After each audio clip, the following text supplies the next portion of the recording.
Class 5 passenger boats, which run on the tidal Thames in London, the sightseeing boats. We repair and do any work that's required.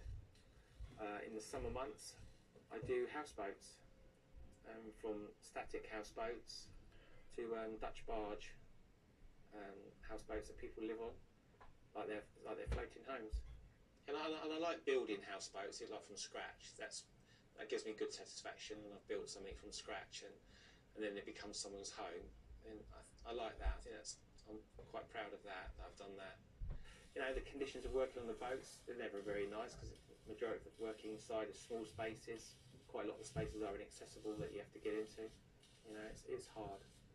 It's hard work. A few years ago, we used to do a lot of grip blasting on vessels. Before any of the properties were built around us, that was a core part of our work. And unfortunately, one resident decided that they didn't like the noise it made, so reported us, and we lost that work overnight. It's become fashionable to live on the river now, so people with more money are coming around. People have more money to spend on the repairs and on their boats, whereas years ago it was all done very frugally. Like, they would want to keep the prices down and do the bare minimum. Now it seems to be just, if it needs to be done, do it. The only problem I could see is finding new people to take on the boat. Of a particular piece of steel work or whatever they're doing, you know, or they might be particularly slow, and that's a way of saying to them, come on, get on with it. When we brought this one in, people said, they're not going to start scrapping barges and cutting barges up like a shipyard, scrapyard, are they? I went, no. We bring them in here, and they call this bill and fill surgery, and we perform surgery on barges to bring them back to life. The Waterman's company came to me, they basically asked me, we want you to build us a new barge. I said, okay, we'll build you a new barge for the cost of the material and bare wages. And we started it in February. It's now up there, signed, written, painted, ready to be launched on the 6th of June. I think the situation is that it's become limited now, because whereas the shipyards would have engineers who would take ships' engines out and rebuild them, now it's a case of take a big engine out and send it back to the manufacturer, and they rebuild in the factory. It's not done in the shipyard. You know, it's a throwaway world, will I put it that way, that there isn't so many skills out on the river now.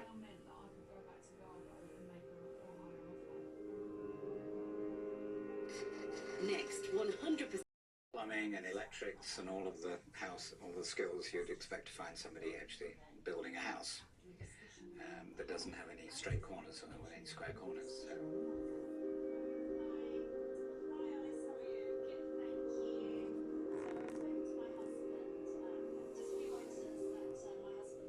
My grandfather served his time at Piper's, and my dad served his time at Piper's, and when I restore some of these barges, I often think, I wonder whether my grandfather or my father worked on them. I actually, because my dad was a boilermaker, I then decided to follow in his footsteps, but in a more modern part of the business, which was electric arc welding.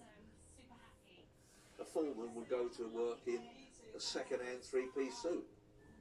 That's how you knew he was a foreman. Whereas the worker would have old jeans on, or any old army coats, anything that they could get that was for nothing, because, you know, the wages weren't very good, and yeah, you knew how to recognise. A manager would have a winged collar and a bow tie. You know, superintendent, engineer as well. Most of those were bald. It was the worry. Most of the shipyards in Britain were using, 20 years after the Second World War, were still using equipment that they used to build ships in the First World War, where nations that lost the war, Germany, Japan, were funded by America and probably ourselves to build new yards, new slipways, modern machinery. So the whole of the shipbuilding and repair industry gradually disappeared from here, the Clyde, all round England really. There's an old saying we have amongst ourselves when we get a bit stressed, and we say, don't fall in love with it, it's only a lump of steel. And we say that just as a, you know, because in some cases It's bits and pieces falling over. It was just such a magical place, but just a total mess. And the landlords, who also were involved in the Ferry Quays flat development across the street, were invited to do something with the island, either let it go completely back to nature and empty it out and just leave it alone, or bring it back to some useful commercial activity, and it's the latter that they elected to do.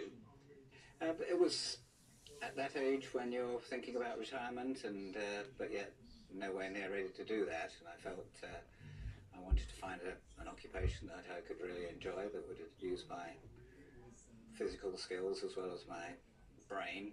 I trained at the Boat Building Academy in Lyme Regis for a year, which was a wonderful experience. It was a full-time course, and we actually got to build our own boats and drive them away, sail them away at the end of the course.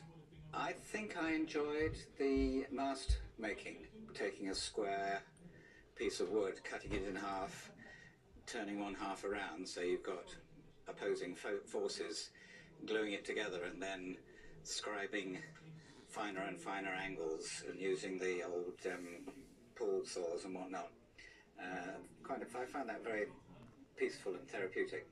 Yes, I think I probably anticipated when I first came down here that I would be, you know, lovingly working on wooden boats and in a quiet space all by myself, maybe with the help of one person, and just doing it like that. But I find that, you know, we have 8 or 10 people working on 5 or 6 or 7 different boats at any given point in time, and so it's a much busier place than I'd imagined.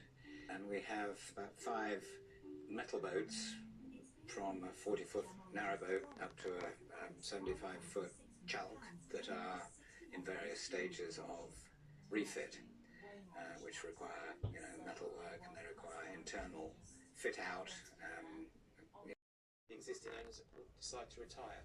I think the ones that are here now are, I would say, the future for them is looking quite good, with the fact that the amount of work that's around. People always want their houseboats or passenger boats repaired.